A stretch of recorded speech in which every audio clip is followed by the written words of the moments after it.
Good evening student. CDP के कुछ question solve करते हैं, कुछ पीवाईक्यू हैं, कुछ नए क्वेश्चन हैं। तो क्वेश्चन सॉल्व करते हैं। फर्स्ट क्वेश्चन क्या है? राम 5 वर्ष का है जो पत्थर को सजीव मानना आरंभ कर देता है। जीन प्याजे के अनुसार राम का यह व्यवहार क्या कहलाता है? क्वेश्चन ऐसे भी बन सकता है कि राम 5 वर्ष का है जो पत्थर को सजीव मानना आरंभ कर देता है। ये किसके अकॉर्डिंग है? ये कथन किसके अकॉर्डिंग है? तो एक मनोवैज्ञानिक थे जीन प्याजे, एक मनोवैज्ञानिक थे जीन प्याजे, जीन प्याजे, ठीक है। इन्होंने क्या कहा था? इन्होंने जो विकास की जो अवस्थाएं थी उसको किस तरीके से बांटा था? उन्होंने 4 स्टेजेस बताई थी। 4 स्टेजेस में क्या था? पहला था pre sensory motor. First stage क्या थी? गामक क्रिया, गामक क्रिया। फिर था प्री ऑपरेशनल स्टेज, पूर्व संक्रियात्मक।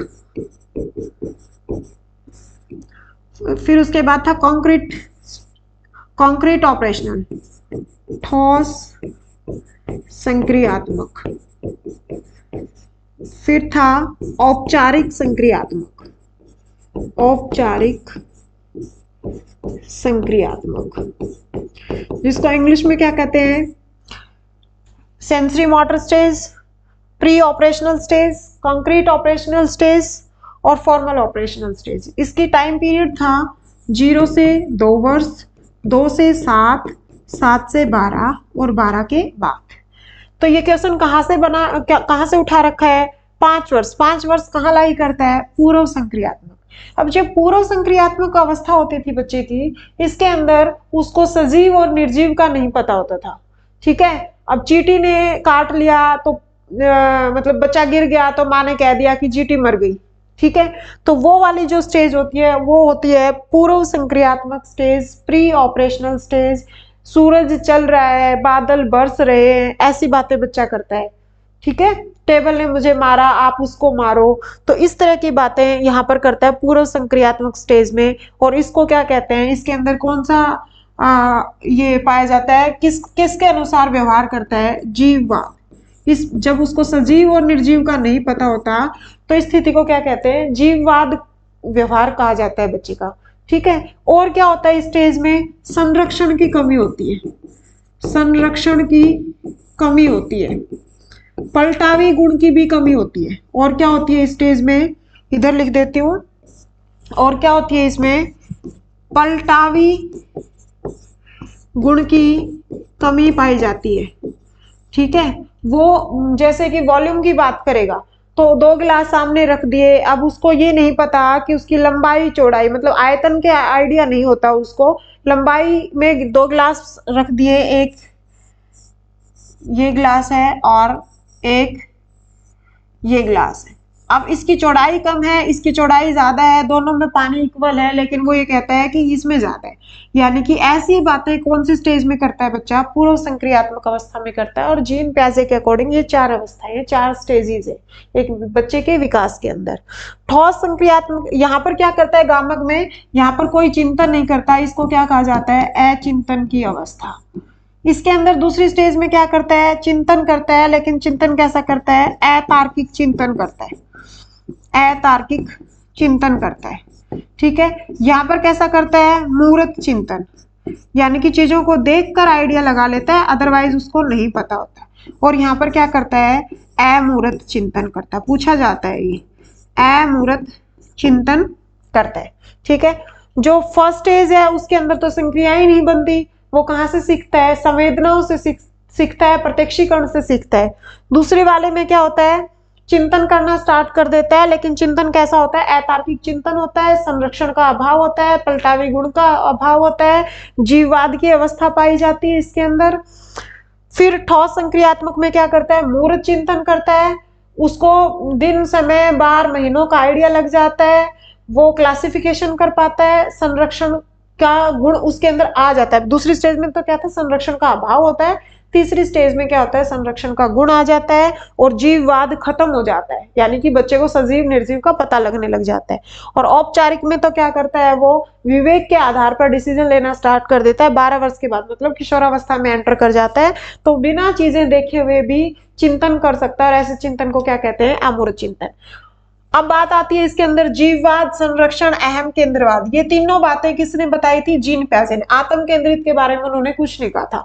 अहम केंद्रित भाषा कैसी होती है, बच्चा अपने आप से बात करता है लेकिन उस बात का कोई आगे जाकर यूज नहीं होता है, यानी कि वो बातें कैसी करता है, यूजलेस। एक बच्चा यहाँ बैठा है, एक बच्चा यहाँ बैठा है, ये अपने आप बुड़बुड़ा रहा है, ये अपने आप बुड़बुड़ा रहा है, दोनों का आपस में कोई मतलब नहीं होता। और ऐसी भाषा, ऐसी बातचीत को जो अपने आप से करते हैं उसको जीन पियाजे के अकॉर्डिंग क्या कहा जाता है, अहम केंद्रित भाषा।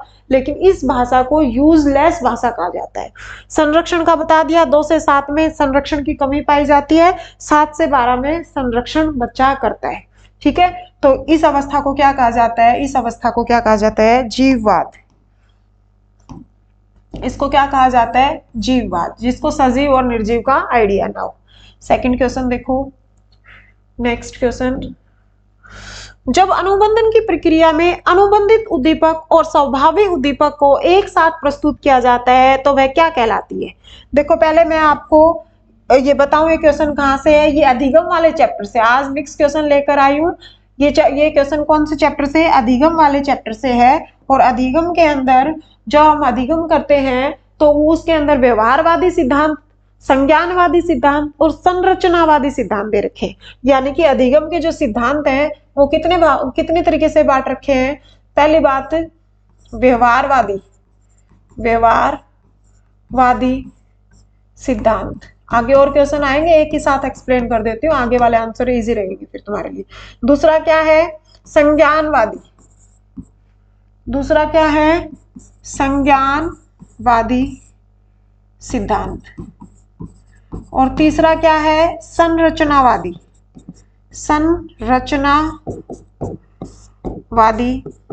सिद्धांत।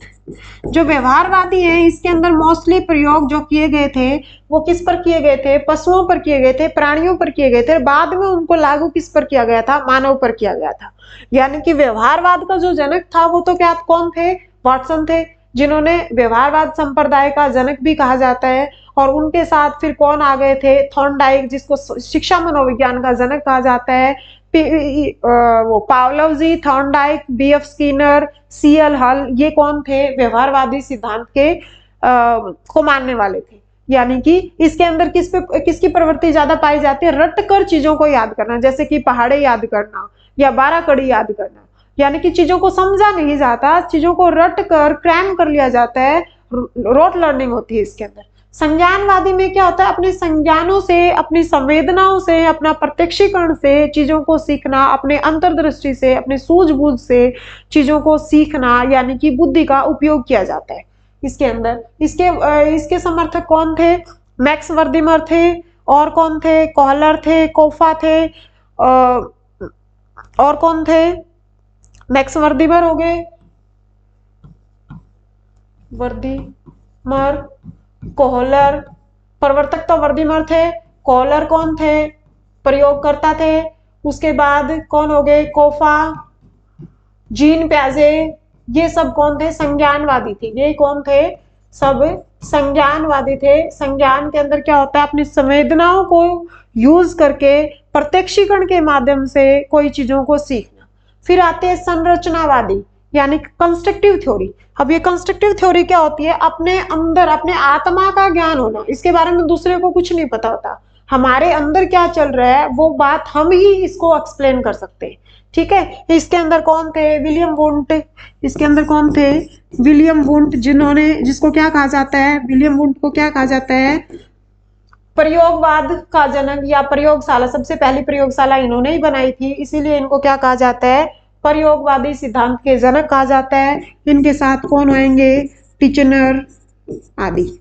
ठीक है, और इसके अंदर कौन थे, वाटसन तो व्यवहारवाद के जनक कहा जाता है। फिर उसके बाद थॉर्नडाइक, और फिर पावलोव, स्किनर और हल। अब ये स्टेटमेंट कहां से है, ये देखो, अनुबंधन, पहले तो हमें पता होना चाहिए अनुबंधन क्या होता है, फिर उसके बाद हमें पता होना चाहिए उद्दीपक क्या होता है, और फिर हमें पता होना चाहिए स्वाभाविक उद्दीपक और अनुबंधित उद्दीपक क्या होता है। देखो उद्दीपक क्या होता है, उद्दीपक का पता होना चाहिए। उद्दीपक क्या होता है, हमारा जो लक्ष्य होता है, ठीक है, उस लक्ष्य की प्राप्ति करने के लिए जो क्रिया की जाती है उस क्रिया को क्या कहते हैं, अनुक्रिया। उसके लिए जो क्रिया की जाती है उसको क्या कहा जाएगा, अनुक्रिया। और अनुक्रिया और उद्दीपक के बीच में एक संबंध बनता है, इन दोनों के बीच में क्या बनता है, एक संबंध बनता है, उसको क्या कहा जाता है, अनुबंधन। अनुबंधन किसने नाम दिया ये अनुबंधन, ये किसने दिया, पावलोव ने, यानी कि अनुबंधन पावलोव। अनुबंधन के जनक पूछा जाए तो कौन होंगे, पावलोव होंगे। उद्दीपक अनुक्रिया के बारे में पूछा जाए, स्टिमुलस रिस्पॉन्स के बारे में पूछा जाए तो ये देने वाले कौन थे, थॉर्नडाइक। ठीक है, यानी कि इसको तो क्या कहा जाता है इंग्लिश में, रिस्पॉन्स, और इसको क्या कहा जाता है इंग्लिश में, स्टिमुलस। अब समझ में आ गया, ये अनुक्रिया है रिस्पॉन्स, यानी उद्दीपक को प्राप्ति के लिए जो क्रिया की जाती है, जो रिस्पॉन्स दिया जाता है उसको तो हम अनुक्रिया कहेंगे, और अनुक्रिया करके हम उद्दीपक को प्राप्त करते हैं, कोई कार्य करके ही तो उसको उद्दीपक को प्राप्त करेंगे। अब ये जो पावलोव थे इन्होंने क्या किया था, ये बात समझ आ गई तो मैं एक बार इसको साफ कर दूं। अब पावलोव थे, उन्होंने अपना प्रयोग किस पर किया था, कुत्ते पर किया था, और कुत्ते को पिंजरे में बांध रखा था, कुत्ते को पिंजरे में बांध रखा था, और बाहर क्या था, उसके लिए भोजन रखा हुआ था। ठीक है, अब भोजन को देखकर, ये तो नहीं करना था, चलो कोई नहीं, भोजन को देखकर कुत्ते के मुंह में अपने आप क्या आ जाती है, लार आ जाती है। ठीक है, देखो 3 स्टेप थे इसके, तीनों स्टेप को ध्यान से देखना और आज ये सिद्धांत आपको क्लियर हो जाएगा। फर्स्ट स्टेप क्या था, फर्स्ट स्टेप क्या था, भोजन लाया गया। ठीक है, और भोजन को देखकर कुत्ते को क्या आ गई, लार आ गई। भोजन को देखकर कुत्ते को लार आ गई। ठीक है, तो भोजन तो किसका काम करता है, उद्दीपक का काम करता है। भोजन किसका काम करता है, उद्दीपक का, और ये किसका काम करता है, अनुक्रिया का। यहां पर बात क्या थी, अनुबंधन। अब ये किसका काम करता है, रिस्पॉन्स का काम करता है, यानी कि यहां पर क्या हो रही है, अनुक्रिया हो रही है, रिस्पॉन्स दे रहा है, यानी कि ये क्या है हमारा, स्टिमुलस, और ये क्या दे रहा है, रिस्पॉन्स। लेकिन कोई कंडीशन है क्या, भोजन दिया कुत्ते को लार आ गई, यानी कि कोई कंडीशन नहीं है, तो इसको हम क्या कहेंगे, अनकंडीशन स्टिमुलस, यानी कि इसको क्या कहेंगे, अनकंडीशन इसको क्या कहेंगे हम, अनकंडीशन स्टिमुलस। और इसको देखकर क्या आई, लार आई, तो उसको क्या कहेंगे, अनकंडीशन रिस्पॉन्स, यानी कि ये क्या है हमारा यूसीएस और वो क्या है हमारी यूसीआर। ठीक है, अब अनकंडीशन है, इसको क्या कहा जाता है, अनअनुबंधित, अनुबंधित। इसी का दूसरा नाम क्या है, स्वाभाविक, स्वाभाविक। ठीक है, ये हमारा फर्स्ट स्टेप है, इसी तरीके से इसको समझना, आगे कभी भूलोगे नहीं। अनअनुबंधित यानी कि इसके ऊपर कोई कंडीशन नहीं लगा रखी है, ये क्या है, स्वाभाविक। भोजन को देखकर कुत्ते के मुंह में लार आना, तो ये भी क्या था, अनअनुबंधित रिस्पॉन्स था, अनअनुबंधित अनुक्रिया थी, या फिर क्या कहेंगे, स्वाभाविक क्रिया, स्वाभाविक क्रिया, अनुक्रिया या क्रिया। ठीक है, अब दूसरा स्टेप यहां करवाती हूं। दूसरे स्टेप में क्या किया गया, घंटी बजाएगी। पहले तो क्या करते हैं, 1-2 सेकंड पहले घंटी बजाएगी, साथ में ही क्या लाया गया, भोजन लाया गया, और उसके साथ फिर क्या आई, लार आई। तो ये तो क्या है, कंडीशन स्टिमुलस। ये भोजन पहले क्या था, यूसीएस, और फिर उसी के साथ लार आ जाना, वो भी क्या है, यूसीआर। ठीक है, सीएस क्या है, अनुबंधित, ये अनानुबंधित था, ये क्या है, इसी को हिंदी में क्या कहेंगे, अनुबंधित, या क्या कहेंगे इसको, अस्वाभाविक। ये है स्वाभाविक या अनअनुबंधित। शब्दों में थोड़ा थोड़ा फर्क है, हिंदी वाले शब्द थोड़े से मुश्किल है, ध्यान से देखना। और ये क्या है, अनकंडीशनड रिस्पॉन्स, यानी कि अनअनुबंधित अनुक्रिया या स्वाभाविक क्रिया। पहले भी यहाँ पर यूसीआर था, उधर भी यूसीआर, यहाँ पर भी यूसीआर, साथ में क्या लेकर आए, घंटी के साथ, यानी कि वो क्या थी, वो थी अस्वाभाविक, या उसी को क्या कहेंगे, अनुबंधित। घंटी बजाई साथ साथ में, तो पहले एक तरफ से पहले तो यहाँ पर तो क्या था, भोजन दिया और लार आई। यहाँ पर क्या है, पहले टन टन घंटी बजाई, साथ में खाना, मतलब घंटी को ऐसे, घंटी ऐसे बजनी स्टार्ट हुई, साथ साथ खाना आना स्टार्ट हुआ, और कुत्ते के मुंह में क्या आ गई, लार।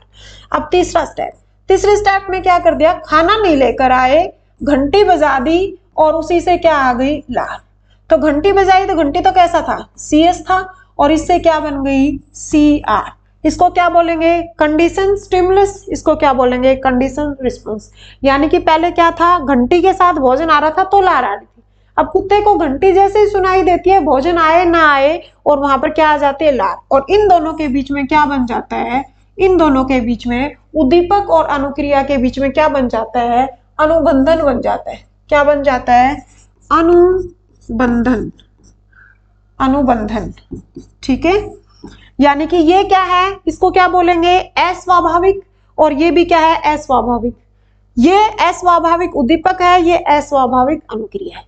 ठीक है, 3 स्टेप में ये एक्सपेरिमेंट पूरा होता है। अब इस स्टेटमेंट को पढ़ो, जब अनुबंधन की प्रक्रिया, यानी कि ये यहाँ पर क्या बन गया, अनुबंधन बन गया। अब बार बार ऐसे करोगे, घंटी बजाई लार आई, घंटी बजाई लार आई, 2-3 बार ऐसे होने के बाद अगर भोजन लाना छोड़ दिया तो लार आनी भी बंद हो जाएगी। यानी कि यहाँ पर फिर से घंटी बजाई, लार आ गई, फिर घंटी बजाई, फिर लार आ गई, और फिर घंटी बजाई तो लार आना बंद हो जाएगी। कुत्ते को समझ आ जाएगा तेरे को बना रहे हैं बेवकूफ, भोजन भाजन कुछ नहीं देना, तो लार आने का कोई मतलब ही नहीं बनता। यानी कि यहाँ पर क्या हो जाएगा, इसका विलोप हो जाएगा, विलोप, विलोपीकरण। इसके अंदर एक वर्ड आता है विलोपीकरण, यानी कि अनुबंधन स्थापित होने के बाद बार बार उसी प्रक्रिया को करोगे तो एक टाइम आने पर वहां पर क्या बन जाएगा, अनुबंधन का विलोपीकरण हो जाएगा। या फिर सेम टाइप की घंटी, मान लो कुत्ते की वो जो घंटी बज रही थी वैसी साइकिल की घंटी बज जाए या ट्रेन की घंटी बज जाए, तब भी कुत्ते को लार आ जाती है। उसको क्या बोलते हैं, सामान्यीकरण। यानी कि या तो क्या होगा, सामान्यीकरण होगा, या क्या होगा, विलोपीकरण होगा। और एक इसमें किसका ध्यान रखा जाता है, एक इसमें समय का ध्यान रखा जाता है। ये सारा 5-10 सेकंड का अंतर होना चाहिए घंटी और भोजन के बीच में, इससे ज्यादा नहीं होना चाहिए, नहीं तो फिर भी क्या हो जाएगा, विलोपीकरण हो जाएगा। ठीक है, तो ये बात किसने बताई थी, पावलोव ने। पावलोव कौन थे, व्यवहारवाद सिद्धांत जो दिए थे उनके अंदर से एक पावलोव थे। थॉर्नडाइक थे, पावलोव थे, स्किनर थे, और CL हल थे। ठीक है, और व्यवहारवाद के जनक कौन थे, वाटसन थे। अब बात आती है अनुबंधन की प्रक्रिया, यानी कि ये जो अनुबंधन हो रहा था प्रक्रिया, अनुबंधित उद्दीपक। अब अनुबंधित उद्दीपक कौन सा था, अनुबंधित उद्दीपक कौन सा था, CS घंटी अनुबंधित था, ये क्या था, अनानुबंधित उद्दीपक था। और स्वाभाविक उद्दीपक, स्वाभाविक उद्दीपक कौन सा था, ये वाला जो मैंने यहां लिखा, स्वाभाविक, स्वाभाविक उद्दीपक, यानी कि ये तो कौन सा था, स्वाभाविक, और ये क्या था, अस्वाभाविक। देखो बात को घुमा रखा है, यहाँ पर स्वाभाविक लिख दिया, यहाँ पर अनुबंधित लिख दिया, दोनों ही किसकी बात कर रहा है, उद्दीपक की। तो ये इधर वाले ये दोनों ही क्या थे, उद्दीपक थे, ये दोनों ही क्या थे, उद्दीपक। एक तो क्या था, अस्वाभाविक, ये तो था अस्वाभाविक और ये था स्वाभाविक। अगर इसको अनुबंधित की फॉर्म में लिखेंगे तो ये तो था अनअनुबंधित और ये था अनुबंधित। तो इसने बात करी अनअनुबंधित उद्दीपक और स्वाभाविक उद्दीपक को एक साथ प्रस्तुत किया जाए, यानी कि इन दोनों को एक साथ लेकर आया जाए, तो वह विधि क्या कहलाती है, वह विधि क्या कहलाती है, वह विधि कहलाती है सहकालीन, यानी कि साथ साथ आने वाली। विलंबित, विलंबित तो क्या होगा, इसका मतलब क्या होता है, देर से आना। पश्चगामी, बाद में आना। अवशेष, बचा हुआ है, ऐसा कुछ होता ही नहीं है। तो इसका मतलब क्या होगा कि दोनों का साथ साथ आना, यानी कि घंटी और भोजन साथ साथ आए। एक को बोला जाता है स्वाभाविक, एक को बोला जाता है अस्वाभाविक, या अनअनुबंधित और उसको स्वाभाविक। ठीक है, तो दोनों का मतलब क्या होता है, दोनों का मतलब यह है कि दोनों साथ साथ आए तो उसको क्या कहेंगे, सहकालिक अनुबंधन। नेक्स्ट क्वेश्चन, नवीन ज्ञान व नवीन अनुभव का अर्जन करने की प्रक्रिया को अधिगम कहते हैं। देखो पहली बात तो तुम्हें पता होना चाहिए कि अधिगम क्या होता है। अधिगम का जब नैरो मीनिंग देखेंगे या इंग्लिश मीनिंग देखेंगे तो अधिगम क्या होता है, एक टाइप का लर्निंग को ही हम क्या कहते हैं, अधिगम। यानी कि अधिगम क्या होता है हमारा, अधिगम का मीनिंग क्या होता है, सीखना। ठीक है, उसी को इंग्लिश में क्या कह देते हैं, लर्निंग। लेकिन जब मनोविज्ञान में पढ़ते हैं लर्निंग, जब मनोविज्ञान में पढ़ते हैं तो अधिगम का मतलब क्या होता है, व्यवहार में स्थायी परिवर्तन, स्थायी परिवर्तन, या फिर व्यवहार में अपेक्षाकृत स्थायी परिवर्तन। अब ये स्थायी परिवर्तन किसके कारण आएगा, या तो अभ्यास के कारण आए, या प्रशिक्षण के कारण आए। ठीक है, अभ्यास के कारण आएगा या प्रशिक्षण के कारण आएगा। इन सब के कारण जो व्यवहार में परिवर्तन, यानी कि एक बच्चा है, ठीक है, उसने अपना क्या दिखाया, उसने कुछ क्रिया की। अब उसने कोई भी काम किया तो उस क्रिया को देखकर हमें क्या पता चल गया, उसका बाह्य व्यवहार, बाह्य व्यवहार। अब जरूरी है कि हमें आंतरिक दिखेगा, आंतरिक तो हमें नहीं दिखेगा, उसको गुस्सा आ रहा है, उसको अच्छा लग रहा है, बुरा लग रहा है, उसके व्यवहार का जो परिवर्तन हो रहा है वो अंदर वाला में दिखाई नहीं देता। हम कौन सा देख पाते हैं, बाह्य। लेकिन जो भी परिवर्तन होगा वो कैसा होना चाहिए, स्थायी परिवर्तन होना चाहिए। यानी कि किसी अभ्यास के कारण आ सकता है, कि किसी प्रशिक्षण के कारण आ सकता है, या फिर तीसरा वर्ड इसमें एक और आता है, अनुभव के कारण, यानी कि एक्सपीरियंसेस के कारण। यही 3 रीजन हो सकते हैं, अभ्यास के कारण, प्रशिक्षण के कारण, या अनुभव के कारण व्यवहार में जो अपेक्षाकृत स्थायी परिवर्तन आता है उसी को हम क्या कहते हैं, अधिगम कहते हैं। ठीक है, अब किसी के व्यवहार में परिवर्तन दारू पीने से भी आ सकता है, थकान से भी आ सकता है, बीमारी से भी आ सकता है, मूल प्रवृत्तियों में भी चेंज हो सकता है, संवेगात्मक पक्ष के अंदर भी चेंज हो सकता है, उसको अधिगम नहीं कहेंगे।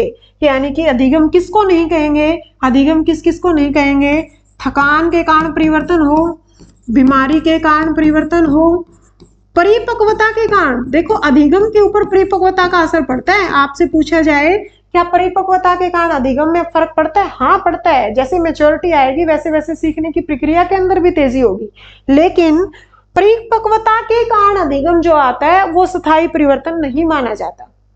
दोनों बातों में बहुत फर्क है। परिपक्वता के कारण परिवर्तन आता है उसको अधिगम नहीं कहते, लेकिन अधिगम के अंदर परिपक्वता का रोल होता है। फिर और क्या कहेंगे, मादक पदार्थों का सेवन, मादक पदार्थों का सेवन, और क्या हो सकता है, थकान, बीमारी, परिपक्वता, मूल प्रवृत्तियों में चेंज।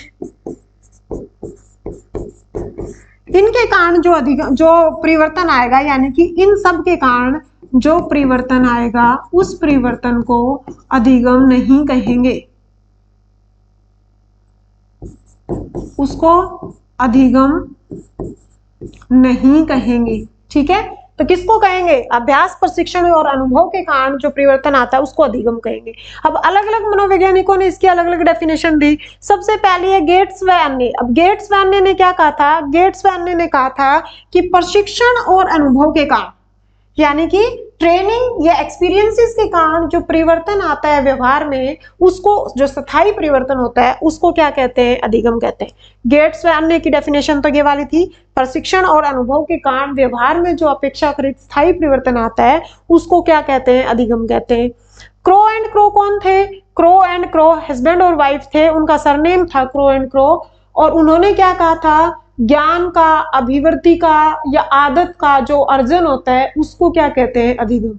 यानी कि ज्ञान, अभिवृद्धि, अभिवृद्धि का मतलब क्या होता है, हमारा जो एटीट्यूड होता है, हमारा सोचने का जो नजरिया होता है उसको एटीट्यूड कहते हैं। यानी कि ज्ञान, अभिवृद्धि और आदत का जो अर्जन होता है उसको अधिगम कहते हैं।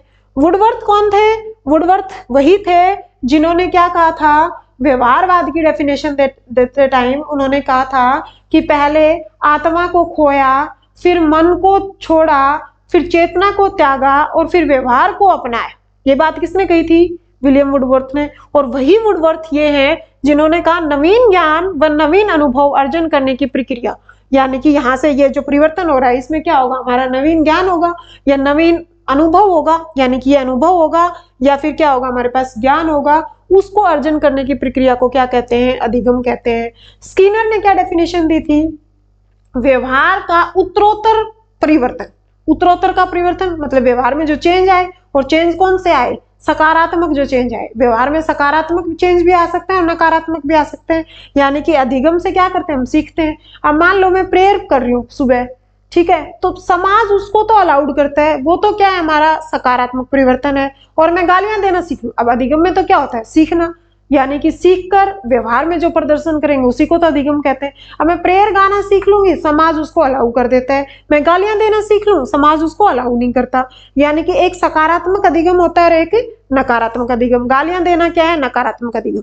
अब स्किनर ने क्या कहा था, व्यवहार का उत्तरोत्तर परिवर्तन, उसको ही क्या कहते हैं, अधिगम।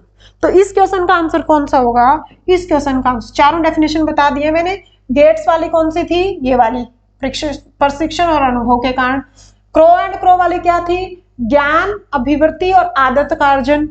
वुडवर्थ की क्या थी, नवीन ज्ञान व नवीन अनुभव। और स्किनर क्या थी, व्यवहार का उत्तरोत्तर परिवर्तन को ही क्या कहते हैं, अधिगम। इस क्वेश्चन का आंसर क्या रहेगा, वुडवर्थ।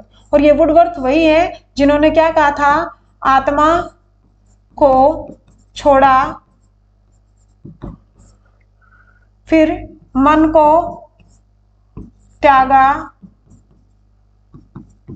चेतना को खोया, चेतना को खोया, और लास्ट में कौन सा विज्ञान आया था, व्यवहार को अपनाया, व्यवहार को अपनाया। ये कहने वाले कौन थे, वुडवर्थ, जो व्यवहारवाद की जब डेफिनेशन दी थी उन्होंने। तो इस क्वेश्चन का आंसर कौन होगा, वुडवर्थ। नेक्स्ट क्वेश्चन है, बाल विकास का कौन सा सिद्धांत यह बताता है कि बच्चों में औसत से अधिक वृद्धि होती है, वे शारीरिक, वहां शारीरिक आएगा, कट गया, सामाजिक एवं संवेगात्मक विकास में काफी आगे तक पाए जाते हैं। देखो क्या कहता है, ये क्वेश्चन कहां से है, फर्स्ट यूनिट। फर्स्ट यूनिट में क्या दे रखा है, बाल विकास के सिद्धांत के नियम दे रखे हैं, ठीक है। अब उसमें क्या है, किसी बच्चे का जो विकास होता है, संपूर्ण विकास, उसमें चार पक्ष देखे जाते हैं। चार पक्ष कौन कौन से देखे जाते हैं, चार पक्ष देखे जाते हैं, शारीरिक, मानसिक,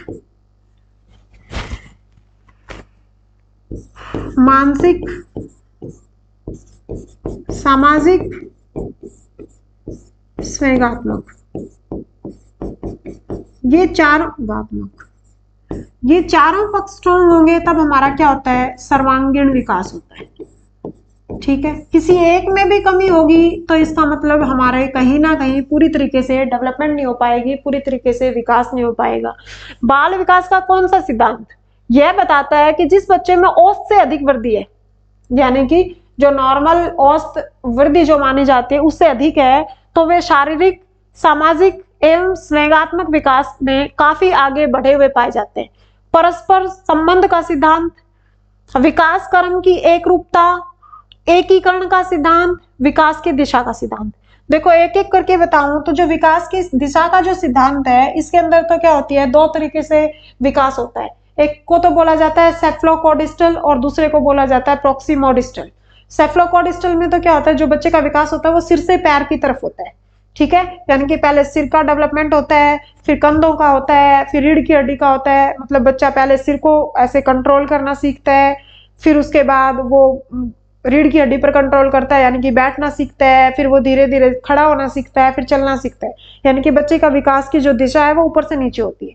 प्रोक्सिमोडिस्टल में क्या होता है कि केंद्र से दूरी, समीप से दूरी, केंद्र से दूरी, इसका मतलब क्या होगा, रीढ़ की हड्डी के ऊपर कंट्रोल करना पहले सीखता है और धीरे धीरे करके फिर इन फिंगर्स के ऊपर कंट्रोल करना सीखता है, ठीक है। ये तो विकास की दिशा का नियम होगा। एकीकरण का नियम क्या होता है कि पहले कोई भी बच्चे के अंदर डेवलपमेंट होता है, कोई चीज को उठाता है तो वो पूरे दोनों हाथों का यूज करते हैं और धीरे धीरे फिर वो क्या करता है, सामान्य से विशेष की तरफ अपना विकास करने लग जाता है। यानी कि कोई चीज को दोनों हाथों से उठा रहा है, फिर एक हाथ से उठा रहा है, फिर एक हाथ में ऐसे करके उठा रहा है और फिर ऐसे पेन को पकड़ रहा है। यानी कि सामान्य से जो विशेष का नियम होता है वही, उसी में क्या होता है, एकीकरण का सिद्धांत होता है। विकास क्रम की एक रूपता, विकास क्रम की एक रूपता में क्या होता है कि देखो एक जैसे जो प्राणी है, मान लो कुत्ते का बच्चा है और दूसरे भी कुत्ते का बच्चा है, तो दोनों का विकास क्या होगा, एक ही जैसा होगा। मतलब वो 2-4 महीने का जितना होगा तो लगभग 2-4 महीने का वो भी इतना ही होगा। कुत्ते का बच्चा जब चलना सीख लेगा तो वो भी चलना, वो तो पैदा होते ही चलने लग जाते हैं। मतलब उनका जो विकास है, एक ही प्राणी के अगर बच्चे हैं तो एक ही प्राणी, मतलब एक ही जाति के जो बच्चे, प्राणी के नहीं बोलेंगे, जाति के जो प्राणी हैं उनका विकास एक जैसा होगा। अब आदमी का जो विकास है, बच्चे का जो विकास है, उनका सबका विकास में क्या पाई जाती है, एक रूपता पाई जाती है। यानी कि अगर 8-9 महीने का बच्चा या 10 महीने का बच्चा एक चलना सीखता है, तो वही 10 या 11 या 9, 9.5 या 10 महीने का दूसरा बच्चा चलना सीखता है।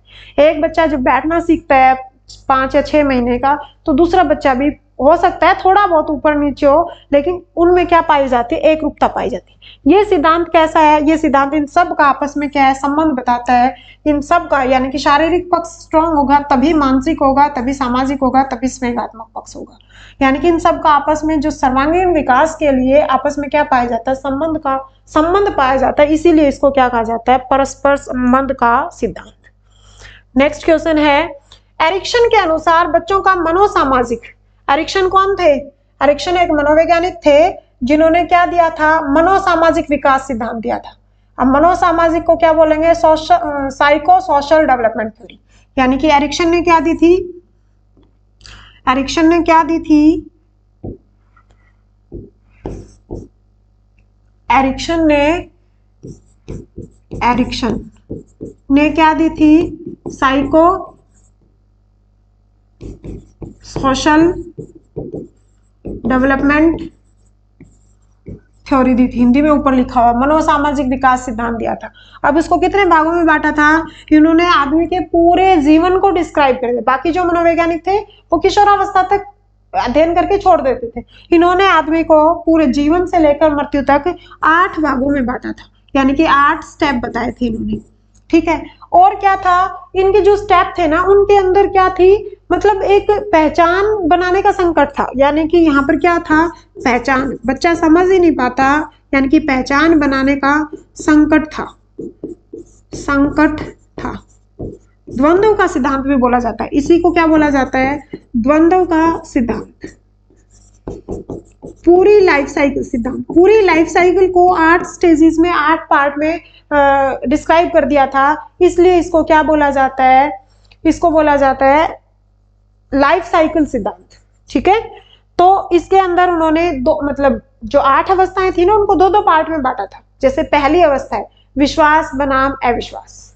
बच्चे की माँ उसकी बहुत अच्छे से केयर कर रही है, तो माँ पर उसको क्या हो जाएगा, विश्वास हो जाएगा। उसको टाइम पर सूखा गीला कर रही है, मतलब गीला तो क्या करेगी, सूखा करेगी, टाइम पर उसको फीड करवा रही है, तो बच्चा अपनी माँ पर क्या करेगा, विश्वास करेगा, धीरे धीरे परिवार पे विश्वास करेगा।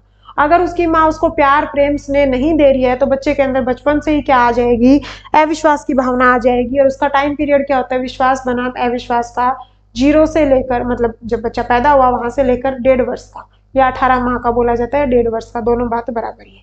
दूसरी स्टेज क्या आती है, स्वतंत्रता बनाम संदेह। या तो मैं इनको लिखूं फटाफट, विश्वास बनाम वर्सेस अविश्वास।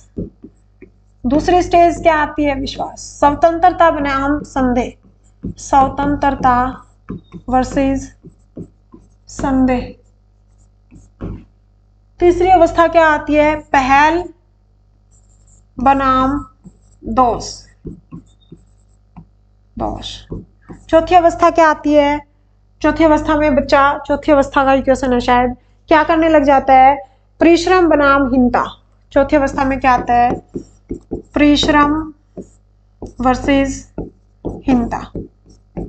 और फिर उसके बाद बच्चा किशोरावस्था में पहुंच जाता है, तो किशोरावस्था में क्या होती है, पहचान होती है, पहचान, या फिर उसके अंदर द्वंद्व होता है। बच्चा बड़ा है, बच्चा छोटा, बड़ों में बैठता है तो कह देते हैं कि बड़ा, छोटा है अभी, छोटों में बैठता है तो कह देते हैं कि बड़ा हो गया। यहाँ क्या कर रहे हैं, पहचान बनाम द्वंद्व।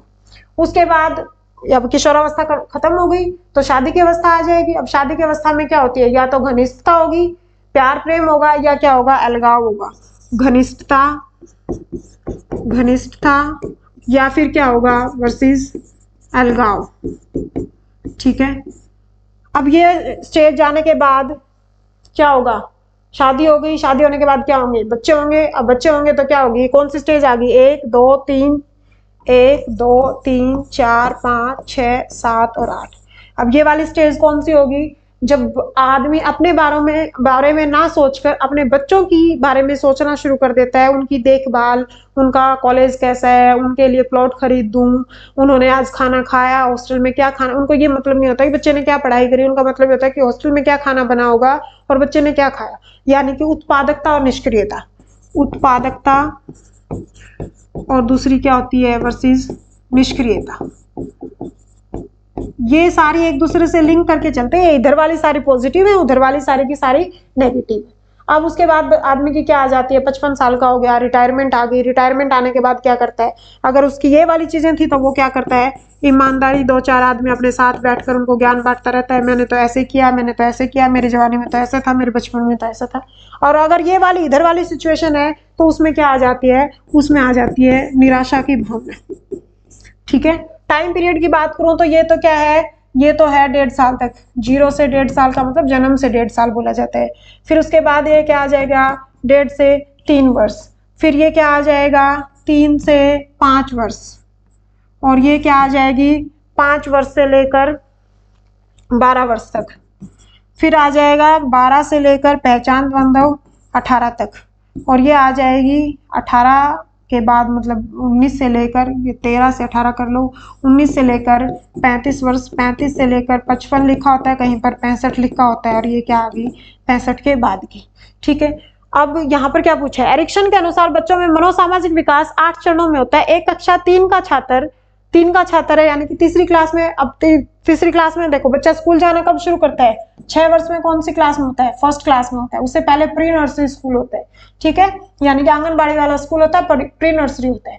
जब फर्स्ट क्लास में जाएगा तो 6 साल का होगा, 7 साल का सेकंड में, 8 का थर्ड में, इस हिसाब से। तो लेकिन इन्होंने कहा कि 3 वर्ष का छात्र है और 9 साल का है, यानी कि 9 साल का वो थर्ड में हो रहा है। 6 का करके पहली में जाता है, यानी कि 6 के बाद जाता है तो पहली में, फिर दूसरा। अब इसको देख लेना, 3 वर्ष का छात्र है, 9 साल का, 9 साल के आसपास बोला है, मतलब 8 समथिंग हो सकता है। विकास के किस चरण में मेल खाता है, अब विकास का कौन सा चरण होगा, देखो आत्मनिर्भरता बनाम शंका व लज्जा। अब ये तो कहाँ थी, आत्मनिर्भरता, यानी कि स्वतंत्रता और संदेह या शंका या लज्जा, ये वाली। घनिष्ठता, ये 19 साल वाला हो गया। नेतृत्व ऐसा तो कोई अवस्था ही नहीं थी, ऐसी कोई अवस्था नहीं थी। लेकिन यहाँ पर नेतृत्व की भावना कब आती है, किशोरावस्था में। और उसी अवस्था में वो क्या करता है, अपराध करता है। तो यानी कि ये वाली किशोरावस्था है। तो यहाँ पर कौन सा बच्चा, परिश्रम बनाम हीनता, 9 साल का बच्चा। 9 साल का बच्चा कहाँ लाई करेगा, इस स्टेज में लाई करेगा। और ये कौन सी होती है, परिश्रम बनाम हीनता। यानी कि इसका आंसर क्या बन जाएगा, यहां से निकालोगे तो इसका आंसर क्या बन जाएगा, परिश्रम बनाम हीनता। ये कौन सी अवस्था होती है, ये किशोरावस्था होती है। ठीक है, ये घनिष्ठता बनाम, ये कौन सी है, 18 से 35, जब शादी होती है, प्यार प्रेम होता है वहां पर। आत्मनिर्भरता बनाम शंका, ये छोटा बच्चा 1.5 से 3 वर्ष, यानी कि इस पर क्या दी जाती है, इसमें क्या दी जाती है, टॉयलेट ट्रेनिंग दी जाती है। बच्चे को बताया जाता है यहाँ पर टॉयलेट करना है, यहाँ नहीं करना है। घर के बाहर से कोई गेस्ट आया है तो आपको इस तरीके का व्यवहार करना है। ठीक है, ज्यादा टाइम लग रहा है, 6 क्वेश्चन हुए अभी। वाइगोत्स्की के अनुसार वह कार्य जो अकेले बालक के लिए अत्यधिक कठिन है परंतु किसी प्रौढ़ व अधिक कुशल साथी के सहायक करने का संभव कहलाता है। वाइगोत्स्की को पढ़ते हैं, कौन थे ये वाइगोत्स्की। वाइगोत्स्की ने क्या दिया था, एक तो क्या दिया था हमें, स्कैफोल्डिंग दिया था, यही। दूसरा क्या दिया था, ये क्या था, ZAD, zone of actual development. ये क्या था, ZPD, zone of proximal development. ठीक है, और ये इस लाइन को क्या बोल दिया था, पोटेंशियल डेवलपमेंट। यानी कि बच्चे को साइकिल चलानी नहीं आती है। ठीक है, अब बच्चे को साइकिल चलानी नहीं आती है तो बच्चे को किसी ने सहारा दिया, बड़े आदमी ने। बड़े आदमी का मतलब ये नहीं है कि उम्र में बड़ा है, वो उम्र में छोटा भी हो सकता है, लेकिन वो क्या होना चाहिए, MQ होना चाहिए, more knowledgeable then other, more knowledgeable then other. वो उसको क्या देता है, वो उसको देता है स्कैफोल्डिंग, और बच्चा साइकिल चलाना सीख गया। ठीक है, यानी कि उसको क्या दिया, स्कैफोल्डिंग दिया। किसने दिया, MQ ने। MQ कौन होता है, जिसको नॉलेज ज्यादा हो। अब बड़े बूढ़ा आदमी है, उसको फोन चलाना नहीं आता, बच्चे ने उसको फोन चलाना सिखा दिया, तो वो क्या बन गया, उसके लिए एमक्यू बन गया। बच्चा बूढ़े के लिए क्या बन गया, एमक्यू बन गया। जोन ऑफ एक्चुअल डेवलपमेंट, यानी कि फोन चलाना उसने सीख लिया, अब उसको थोड़ा सा सहारा मिला तो जेडपीडी में आ गया और उसने मेल वगैरह व्हाट्सएप वगैरह ये चलाना भी सीख लिया। लेकिन अगर उसको सहारा मिला तो इतना नहीं है कि वो सॉफ्टवेयर इंजीनियर बन जाए।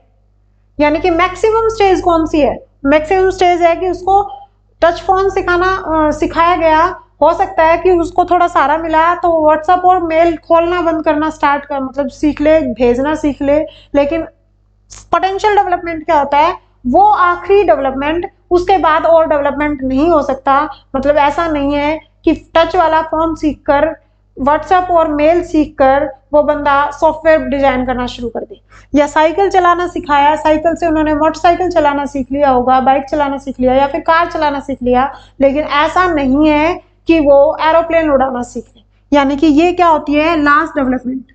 मतलब ऐसा इसमें आकर ये नहीं है कि यहाँ थोड़ा सा सारा, मतलब यहाँ पर थोड़ा सा सिखाया तो वो यहाँ आ गया, यहाँ थोड़ा सा सिखाओगे तो वो यहाँ आ जाएगा, ये उसका लास्ट एरिया है। उसके बाद ऐसा नहीं है कि साइकिल सीखकर वो एरोप्लेन सीख ले, वो बाइक और गाड़ी तक ही सीख सकता है। इसको जोन ऑफ एक्चुअल डेवलपमेंट बोला जाता है, इसको जोन ऑफ प्रॉक्सिमल डेवलपमेंट बोला जाता है और इसको पोटेंशियल डेवलपमेंट बोला जाता है। अब इसको देखते हैं।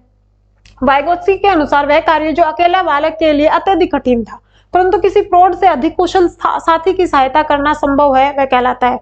बड़े की जो सहायता मिलती है उसको क्या बोला जाता है, स्कैफोल्डिंग बोला जाता है। स्मिथ विकास का सिद्धांत और वास्तविक विकास, ये क्या था, ये वाला था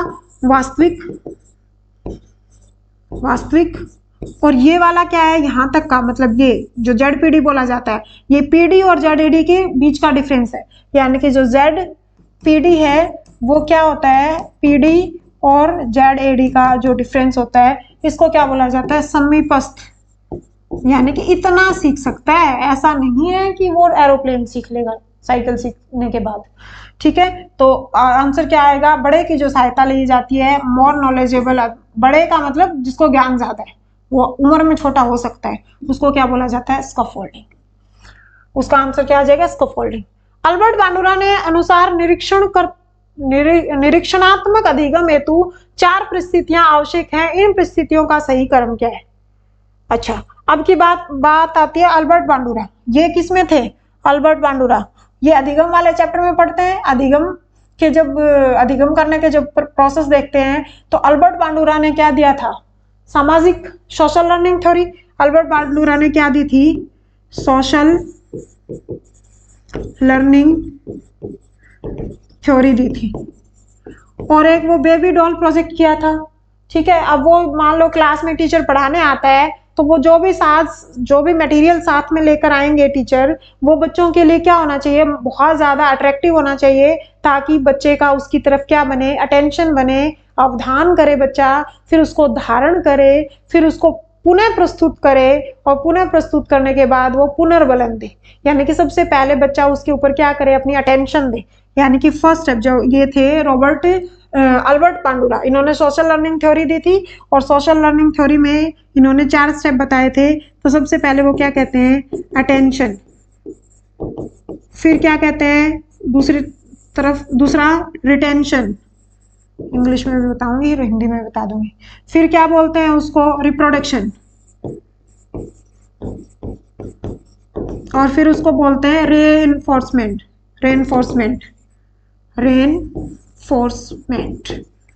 यानी कि सबसे पहले क्या दिया उन्होंने, अवधान, ध्यान को केंद्रित किया। फिर क्या किया उसने, धारण। फिर क्या किया उन्होंने, पुनरुत्पादन, दोबारा से उस काम को करके देखा। और जब वो फाइनल हो गया तो उसको क्या दिया, पुनर्बलन। अब ऐसा नाम तुम्हें यहाँ दिख नहीं रहा होगा। देखो पहला स्टेप क्या था, अवधान अवधान अवधान, तो तीनों ही ठीक है। पहले में तो ये भी ठीक है, ये भी ठीक है, ये भी ठीक है। दूसरे में क्या दिया, धारणा दिया, तो इसका मतलब ये तो गलत हो गया, और अवधान बाद में दे रखा, ये गलत हो गया। ये भी ठीक है, ये भी ठीक है। फिर क्या दिया, पुनर्पादन, यानी कि उस काम को दोबारा करके देखा तो अनुप्रेरणा नहीं हुआ, उसका क्या होगा, पुनरुत्पादन। अब लास्ट क्या होता है, पुनर्बलन या फिर अनुप्रेरणा, यानी कि उस काम को करने की मतलब काम पॉजिटिव हो गया, रिजल्ट पॉजिटिव निकल गए तो बच्चे को क्या मिलेगी, अनुप्रेरणा, उसको प्रेरणा मिलेगी, सकारात्मक पुनर्बलन मिलेगा। तो इसके स्टेप क्या होंगे, अवधान, धारण, पुनर्पादन और अनुप्रेरणा। नेक्स्ट देखो, राम और श्याम की आयु समान है परंतु उनके सामाजिक एवं मानसिक विकास में काफी अंतर है, यह विकास की सिद्धांत का कारण है। उम्र क्या है उन दोनों की, आयु क्या है उनकी, समान, सेम आयु होने के बाद भी उनमें सामाजिक और मानसिक विकास में काफी अंतर है। अब एक घर में भी दो बच्चे हैं, चाचा और ताऊ के, अगर उम्र सेम है और उनके सामाजिक और मानसिक विकास में काफी अंतर है तो उसका कारण क्या हो सकता है, उसका कारण क्या हो सकता है, प्रेमार्जित का सिद्धांत नहीं, निश्चित तथा पूर्व कथनीय। अब पूर्व कथनीय तो हम पहले से हम आइडिया लगाते हैं, अब आइडिया उस बच्चे की ग्रोथ देखकर, उसका डेवलपमेंट देखकर आइडिया लगाते हैं। व्यक्तिगत का सिद्धांत, व्यक्तिगतता का सिद्धांत मतलब क्या होता है कि दो बच्चे एक जैसा एनवायरनमेंट मिलने के बाद भी उनका सामाजिक और मानसिक विकास में डिफरेंस हो सकता है, यानी कि दोनों की व्यक्तिगत भिन्नता पाई जाती है। तो आंसर तो यही मिल गया, समान प्रतिमान का सिद्धांत। और समान प्रतिमान कहाँ है, वैसे भी ये तो दोनों अलग अलग हैं, तो इसका मतलब आंसर क्या रहेगा इसका, व्यक्तिगत सिद्धांत, यानी व्यक्तिगत भिन्नता का जो सिद्धांत होता है उसके कारण उनमें सामाजिक और मानसिक विकास में अंतर पाया जाता है। निम्नलिखित में से किसका न्यूनतम अवधान की आवश्यकता है, सबसे कम अवधान, क्या मतलब अवधान का मतलब क्या होता है, अटेंशन, सबसे कम अटेंशन की जरूरत कहां होती है, आदत, किसी की आदत है वहां अटेंशन की जरूरत ही कहां है, अधिगम, सीखने के लिए अटेंशन की जरूरत है, बिना अटेंशन ही नहीं देंगे तो हम सीखेंगे कैसे, समस्या को समाधान करने के लिए भी अटेंशन की जरूरत है, संप्रत्यय, कंसेप्ट, हमारे माइंड के अंदर जो प्रतिबिंब बनते हैं किसी चीज को देखकर, मान लो मैंने कोई चीज को मैंने ऐसे, अब मेरे को यहाँ पर किसी ने मच्छर ने काटा, ठीक है, तो वो मुझे क्या हुई, संवेदना हुई। अब संवेदना हुई, मुझे जो मैंने फील किया, जो मुझे पेन हुआ, उसका मेरे दिमाग में क्या बनेगा, एक संप्रत्यय बनेगा कि या तो मच्छर ने काटा होगा, कीड़ा हो सकता है, मतलब है तो कोई ना कोई मच्छर ही जिसकी वजह से मुझे यहाँ पर खुजली हुई, तो यानी कि मेरे दिमाग में क्या बन गया, एक प्रतिबिंब बन गया। अब मैं ऐसे थोड़ी है कि मैंने ध्यान ही ना दिया, मतलब जो मुझे संवेदना हुई, जो त्वचा ने मुझे, मेरी त्वचा ने जो फील किया, बैड फीलिंग आई, खुजली हुई, वो मेरे दिमाग में कंसेप्ट बना कि मच्छर ने मुझे काटा होगा, यानी कि वहां पर भी अटेंशन की जरूरत है। आदत, आदत के लिए अटेंशन की जरूरत नहीं है, यानी कि यहाँ पर अटेंशन की जरूरत है, समस्या को समाधान करने के लिए अटेंशन की जरूरत है, संप्रत्यय बनाने के लिए अटेंशन की जरूरत है, आदत के लिए अटेंशन की जरूरत नहीं होती। नेक्स्ट देखो, प्रेरणा का स्रोत निम्न में से कौन सा नहीं है, प्रेरणा, प्रेरणा का स्रोत कौन सा नहीं है। अब एक ऑप्शन है आदत, दूसरा है चालक, तीसरा है उद्दीपक और चौथा है प्रेरक, ठीक है।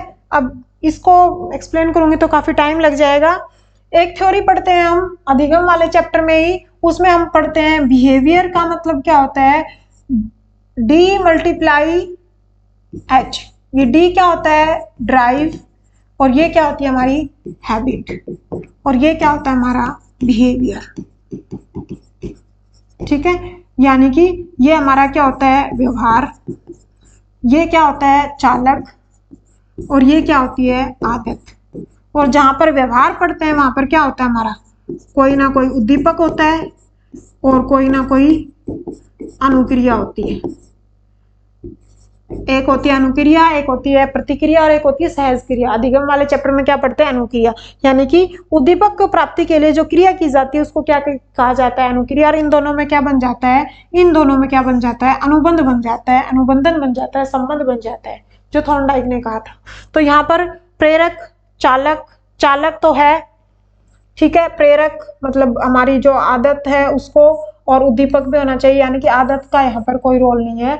तो प्रेरणा के स्रोत में निम्न में से कौन सा सही नहीं, मतलब कहाँ से प्रेरणा नहीं मिलती, चालक से मिलेगी, प्रेरक से मिलेगी और उद्दीपक से मिलेगी। नेक्स्ट, प्याजे ने बुद्धि को किसके प्रति समायोजन योग्यता के रूप में परिभाषित किया। अब प्याजे क्या कहते थे, जन्मजात वृद्धि, परिवार की मांग, प्याजे किसकी बात करते थे, संज्ञानात्मक विकास की, संज्ञानात्मक विकास की बात करते थे, यानी कि कॉग्निटिव डेवलपमेंट की बात करते थे। अब ये कहां से आएगा, संवेदनाओं से आएगा, फिर उससे क्या बन जाएंगे, संप्रत्यय बनेंगे, प्रत्यक्षीकरण होगा और वहीं से हम क्या करेंगे, सीखेंगे। तो प्याजे की बुद्धि को किसके प्रति समायोजित। अब इन्होंने एक 3 वर्ड और दिए थे जिसको क्या कहते हैं, अडेप्टेशन, एसिमिलेशन और अकोमोडेशन। इसको तो एडेप्टेशन को तो क्या कहते हैं, इसको तो क्या कहते हैं, समायोजन, इसको कहते हैं असिमिलेशन को तादात्म्यकरण, और अकोमोडेशन को कहते हैं, इसको समायोजन कहते हैं। अडेप्टेशन को क्या कहते हैं, एडजस्ट करना, मतलब एडजस्ट करना को क्या बोलते हैं। अगर वातावरण के साथ किसी को कुछ सीखना है तो वातावरण के साथ क्या करना पड़ेगा, एडजस्ट करना पड़ेगा। अब एडजस्ट करने के 2 तरीके होते हैं, या तो असिमिलेशन करे या अकोमोडेशन। एसिमिलेशन का मतलब क्या होता है, हमारे जो स्कीमा, ये जो प्याजे थे इन्होंने एक स्कीमा वर्ड दिया था कि जो हमारे दिमाग के अंदर, मस्तिष्क के अंदर सूचनाओं का जो भंडार होता है वो कहाँ होता है, मस्तिष्क में जो सूचनाओं का भंडार होता है उसको बोलते हैं स्कीमा। अब स्कीमा के अंदर जो पहले से ज्ञान है, पूर्व ज्ञान से कुछ सीख लेना, पूर्व ज्ञान को एज इट इज यूज करके सीख लेना तो क्या कहलाता है, एसिमिलेशन। और पूर्व ज्ञान को बदल कर सीख लेना क्या कहलाता है, अकोमोडेशन। यानी कि वातावरण के साथ समायोजन कैसे करेंगे, या तो एसिमिलेशन करके करेंगे या अकोमोडेशन करके करेंगे। यानी कि या तो जो ज्ञान है, उसी सीखा हुआ ज्ञान है उसी को यूज करके, या उसको बदल करके। तो भौतिक और सामाजिक पर्यावरण समायोजन किसके साथ करेगा, पर्यावरण के साथ, वातावरण के साथ। और वातावरण के साथ समायोजन कैसे करेगा, इन 2 तरीकों से करेगा। यानी कि इसका आंसर क्या होगा, प्याजे की ने बुद्धि को किसके प्रति है, जो बुद्धि थी, ये इसमें एक वर्ड यूज किया था, स्कीमा। स्कीमा के अंदर क्या होता है, मस्तिष्क में सूचनाओं का जो भंडार होता है, सूचनाओं का भंडार, उसी से हम कोई चीज को सीखते हैं और संतुलन बनाते हैं, वातावरण के साथ अडेप्ट करते हैं। यानी कि जो फिजिकल और जो सामाजिक पर्यावरण है उसमें समायोजन करके जो बुद्धि का विकास होता है, ये बात किसने कही थी, प्याजे ने कही थी। एक्सप्लेन किसी और लेक्चर में करूंगी, अभी टाइम कम है। अधिगम की प्रक्रिया को सबसे अधिक प्रभावित कौन करता है, अधिगम को कौन प्रभावित करेगा, अधिगम को कौन प्रभावित करेगा, अवधान, कोई चीज को सीखना है, अधिगम क्या होता है, लर्निंग। अब उसको सीखना है तो हमारे पास क्या होनी चाहिए, अटेंशन होनी चाहिए। यानी कि अटेंशन होनी चाहिए, अटेंशन को क्या बोलते हैं, अवधान। अब आदमी अवधान नहीं लगाएगा, ध्यान नहीं लगाएगा तो उसको सीखेगा कैसे। तो सबसे अधिक प्रभावित कौन करता है, अवधान। ठीक है, अधिगम को प्रभावित करने वाले और कौन से कारक हो सकते हैं, किसी की बुद्धि कितनी है, उसकी परिपक्वता कितनी है, मैच्योरिटी कितनी है, उसका सामाजिक मानसिक विकास कैसा है, सामाजिक मानसिक विकास कैसा है, उसका वातावरण कैसा है, वातावरण कैसा है, उसका इंटरेस्ट कैसा है, उसको प्रेरणा कितनी मिली हुई है। ये सब उसको अधिगम को प्रभावित करने वाले कारक हैं। लेकिन सबसे ज्यादा प्रभावित कौन करेगा, ये सब कारक हैं लेकिन सबसे ज्यादा प्रभावित कौन करेगा, अवधान करेगा।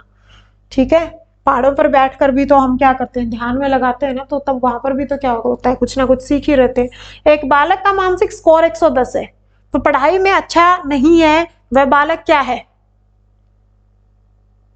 और वह बालक तो क्या होगा, पढ़ाई में अच्छा नहीं है, मानसिक स्कोर। अब यहां से देखो बुद्धि लब्धि के अंदर क्या बताया गया था, 90 से लेकर 110 वाले बच्चे को क्या बोला जाता है, सामान्य बालक बोला जाता है। ठीक है, फिर 110 से 120 का, फिर 120 से 140 का, और फिर 140 से ऊपर वाला। तो 140 से ऊपर वाला तो बुद्धिमान हो गया, सामान्य बालक 90 से 110 हो गया। समायोजित बालक कौन सा होता है, समायोजित बालक जो समायोजन कर ले, जो वातावरण के साथ समायोजन कर ले। और पिछड़ा हुआ बालक जो मंदबुद्धि के बालक होते हैं, यानी कि उसका बहुत कम होता है, 70 से नीचे वाला IQ होता है। तो यहाँ पर क्या आएगा, 110 वाला। 110 वाला क्या आएगा, सामान्य बालक है, 110 होने के बाद भी वो पढ़ाई में अच्छा नहीं है। अधिगम निर्योग्यता का लक्षण क्या है। अब अधिगम निर्योग्यता यानी कि अधिगम नहीं हो रहा है, उसके लक्षण क्या है, भागने। अब एक तो होता है अधिगम क्यों नहीं हो रहा है, यानी कि बच्चा क्यों नहीं सीख रहा, भागने की प्रवृत्ति, मतलब कोई काम करना शुरू करता है और उसको छोड़कर बीच में भाग जाता है कि ये मुझसे नहीं होगा, ये मेरे लिए मुश्किल है, कोई काम शुरू करा और उसको ही छोड़ दिया तो सीखेगा कहाँ से, उस काम को लास्ट फाइनल डेस्टिनेशन तक तो पहुंचाएगा ही नहीं। अभी प्रेरणा का अभाव, यानी कि उसके अंदर खुद ही प्रेरणा नहीं है, तब भी वो अधिगम नहीं कर पाएगा। अवधान संबंधी विकार, यानी कि उसका टेंशन का विकार है तो भी वो काम को सही नहीं कर पाएगा। अशांत, ऊर्जावान और विध्वंस होना, ये भी क्या है, अधिगम ना करने का कारण। यानी कि चारों ही क्या है, अधिगम ना सीख, जिस मतलब इन चारों के कारण ही हम कोई चीज को सीख नहीं पाते। अधिगम के सारे क्या है, ना करने के कारण। लेकिन यहाँ पर क्या पूछा गया था, यहाँ पे पूछा गया था निर्योग्यता। निर्योग्यता का मतलब क्या है, यानी कि किसके कारण अधिगम नहीं कर पा रहा है। अगर उसके अवधान संबंधी विकार है, क्योंकि सबसे ज्यादा रोल किसका होता है अधिगम में, अवधान का होता है, अटेंशन का होता है। अगर अवधान नहीं कर पा रहा है, अवधान संबंधी विकार है, तो उसमें क्या है, अधिगम की निर्योग्यता पाई जाती है। वैसे तो ये चारों ही कारण है, अगर भागने की प्रवृत्ति है तब भी अधिगम नहीं कर पाएगा, सीख नहीं पाएगा। अभिप्रेरणा की कमी है तब भी सीख नहीं पाएगा। अशांत, ऊर्जावान है या विध्वंसक है, तोड़फोड़ मचाने वाला है, तब भी वो अधिगम नहीं कर पाएगा। अब विध्वंसक का मतलब तो खिलौना तोड़कर उसको नया बनाने की कोशिश कर रहा है, तो वो कुछ सीख रहा है, तो ये हो सकता है। लेकिन यहाँ पर पूछा गया था निर्योग्यता, उसके कारण क्या होगा, अवधान संबंधी विकार। कवि, लेखक और दार्शनिक स्प्रेंगर कौन थे, जिन्होंने बुक लिखी थी, जिन्होंने टाइप ऑफ मैन बुक लिखी थी, और जिसमें उसका पर्सनैलिटी का जो क्लासिफिकेशन किया था वो 6 टाइप से किया था। स्प्रेंगर ने क्लासिफिकेशन ऑफ पर्सनैलिटी को 6 टाइप से किया था, और बुक का नाम था टाइप ऑफ मैन। समाज शास्त्रीय दृष्टिकोण के अनुसार व्यक्तित्व के किस प्रकार में शामिल है। अच्छा, ये वाले कवि है, लेखक है और दार्शनिक है, यानी कि कविताएं लिखता है, लेखक है, कवि तो बोल भी सकता है, और दार्शनिक है। ये किस में आता है, सामाजिक में आता है, राजनीतिक में तो नहीं हो सकता, सौंदर्यात्मक में नहीं हो सकता। अब समाज में सामाजिक आदमी को बुलाया जाता है ना कि हमारे बारात में चलना, या हमारे कोई रिश्तेदार आ रहे हैं तो तुम उसको अटेंड करने आ जाना, यानी कि जिसको सामाजिकता का ज्यादा ज्ञान हो। अब ये किस में आते हैं, कवि, लेखक, दार्शनिक, ये किस में आते हैं, सौद्धांतिक में आते हैं। इसके बाद एक और 2 और बच गए, 4 तो यही थे। स्प्रेंगर ने अपनी बुक टाइप ऑफ मैन, स्प्रेंगर की बुक का क्या नाम था, देखना पड़ेगा, मैं इसको तो भूल गई, गलत नहीं करवाना। स्प्रेंगर की बुक का नाम था टाइप ऑफ मैन, ठीक है। अब इनकी बुक का नाम था टाइप ऑफ मैन। इनमें इन्होंने एक और क्या बताया था, आर्थिक, और एक क्या बताया था, धार्मिक। 4 ऊपर वाले हैं, 6 टाइप बताई थी इन्होंने एक आदमी का क्लासिफिकेशन करते टाइम, यानी कि सामाजिक टाइप के हो सकते हैं, सौद्धांतिक टाइप के हो सकते हैं, राजनीतिक हो सकते हैं, सौंदर्यात्मक हो सकते हैं, आर्थिक टाइप हो सकते हैं, और धार्मिक टाइप हो सकता है। स्प्रेंगर की बुक थी टाइप ऑफ मैन, उसमें उन्होंने एक आदमी का क्या किया था, क्लासिफिकेशन किया था। निम्नलिखित में से कौन सा कथन रुचि के बारे में सत्य नहीं है। रुचि, आदमी का इंटरेस्ट, रुचियां जन्मजात और अर्जित दोनों होती हैं, यानी कि जन्म के साथ ही किसी बच्चे के अंदर कोई इंटरेस्ट पैदा हो सकता है, या वो पर्यावरण से अर्जित कर सकता है। जन्मजात का मतलब होता है जन्म के साथ ही अर्जित होता है वातावरण, यानी कि ये क्या होती है, आनुवांशिक, ये क्या होती है, आनुवांशिक, और दूसरा ये क्या होता है, वातावरण का इफेक्ट होता है। यानी कि रुचियां जन्मजात और अर्जित, वातावरण से भी इंटरेस्ट आ सकता है और जन्मजात भी हो सकता है। रुचियां समय के अनुसार बदलती रहती है, हाँ, जैसे जैसे एज बढ़ती है, मेच्योरिटी आती है, बच्चे का इंटरेस्ट चेंज होता रहता है। बच्चे को पहले टॉय चाहिए होता है, फिर थोड़े टाइम के बाद कपड़े चाहिए होता है, फिर बाइक चाहिए होती है, फिर कार चाहिए होती है, फिर जॉब प्रोफाइल अलग चाहिए होती है। तो यानी कि रुचियां समय के अनुसार बदलती रहती हैं। रुचियां योग्यताओं एवं क्षमताओं से संबंधित नहीं होती। नहीं, ये वर्ड गलत कर गया, ये नहीं के कारण ये शब्द यहाँ पर क्या पूछा था, सत्य नहीं है, सत्य नहीं है, तो नहीं का साथी मतलब ये नहीं ढूंढना है तुमने, यहाँ नहीं लगा दिया और यहाँ नहीं लगा दिया, तो इसका आंसर ये होगा। यहाँ पर पूछा रुचियां योग्यताओं एवं अभिक्षमताओं से संबंधित नहीं होती। जो हमारी क्षमता होती है ना, उसी के अकॉर्डिंग हमारी रुचि पैदा होती है। अब मेरी रुचि है कार लेने की, तो मेरी क्षमता है तभी मेरी रुचि बनी ना, मेरी क्षमता ही नहीं है तो मेरी रुचि कहाँ से बनेगी। यहाँ पर ये नहीं ना होता तो ये ऑप्शन सही होता। रुचियां व्यवहार में आकर्षक व विकर्षक का प्रतिबिंब नहीं हो। एक मिनट, रुचियां योग्यताओं एवं अभिक्षमताओं से संबंधित नहीं होती हैं। रुचियां व्यवहार में आकर्षक व विकर्षक का प्रतिबिंब नहीं होती हैं। रुचियां योग्यताओं एवं अभिक्षमताओं से संबंधित नहीं होती हैं। अच्छा, ये वाला सही है भाई, ये भी सही है। रुचियां योग्यताओं यानी कि योग्यता जितनी है और अभिक्षमता। अब मेरी कार लेने की जो प्रवृत्ति है, जो इच्छा है, वो मेरे पास मेरी क्षमता है या नहीं है, लेकिन मेरी रुचि तो है ना। मतलब हमारी कोई इंटरेस्ट होता है कि मेरे पास काश वो चीज हो, वो मेरी इंटरेस्ट है, चाहे मेरी क्षमता है या मेरी योग्यता है या नहीं है। 5 स्टार में खाना खाने की मेरी योग्यता है या नहीं है कोई मैटर नहीं करता, बट मेरी रुचि जरूर है। तो यहाँ पर यही लिखा हुआ है, योग्यता व विषमताओं से संबंधित नहीं होती। हाँ, नहीं होती। मेरी योग्यता है 5 स्टार में खाने की, एरोप्लेन में मूव करने की, है या नहीं है मेरी योग्यता, बट मेरी रुचि जरूर है। यानी कि ये ऑप्शन हमारा क्या रहेगा, सही रहेगा। फर्स्ट भी सही है, सेकंड भी सही है, थर्ड भी सही है। रुचियां व्यवहार में आकर्षण व विकर्षण का प्रतिबिंब नहीं होती, आकर्षण और विकर्षण का प्रतिबिंब होती है। यानी कि ये नहीं गलत है। यहाँ पर रुचियां जो हमारा व्यवहार का आकर्षण होता है या प्रतिकर्षण होता है, उसका प्रतिबिंब होती है। फिर से समझो, निम्नलिखित में से कौन सा रुचि के बारे में सत्य नहीं है? रुचियां जन्मजात और अर्जित होती हैं, ठीक है।